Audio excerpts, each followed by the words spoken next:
আসসালামু আলাইকুম গাইস, আখি কিচেনে সবাইকে স্বাগতম।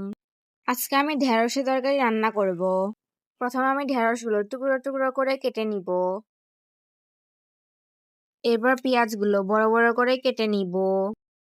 রসুনের কোয়াগুলো টুকরো করে কেটে নিব। প্রথমে কড়াইতে তেল নিয়ে ঢেঁড়সগুলো দিয়ে দিলাম। ঢেঁড়সগুলো আমরা ভেজে নিব যতক্ষণ বিজলা ভাবটি না যাওয়া পর্যন্ত। ভাজা শেষে ঢেঁড়সটি একটি বাটিতে তুলে নিব। এরপর কড়াইতে আবার তেল নিয়ে এতে 1 চামচ জিরা দিয়ে দিব। এরপর 1 কাপ পেঁয়াজ দিয়ে দিব। এরপর কাটা রসুনগুলো দিয়ে দিব। এরপর 1 চামচ রসুন বাটা ও 2 চামচ আদা বাটা দিয়ে দিব।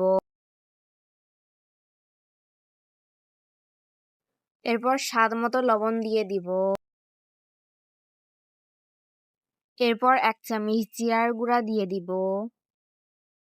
এরপর 1 চামচ হলুদের গুঁড়া দিয়ে দিব।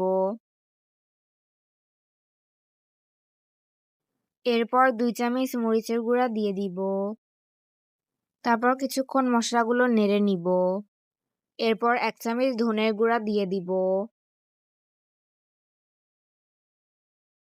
এরপর একটি টমেটো কুচি দিয়ে দিব। টমেটো কুচি দেওয়ার পর মশলাগুলো ঢেকে কিছুক্ষণ কষিয়ে নিব।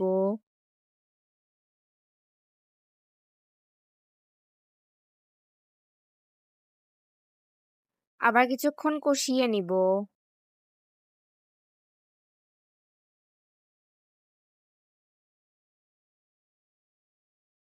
মশলাটা কষানোর পর এর মধ্যে ভাজা ঢেঁড়সগুলি দিয়ে দিব।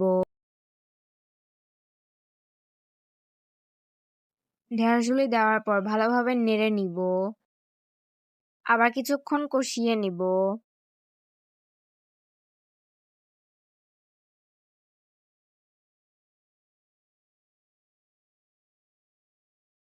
কষানোর পর এর মধ্যে পরিমাণ মতো গরম পানি দিয়ে দিব।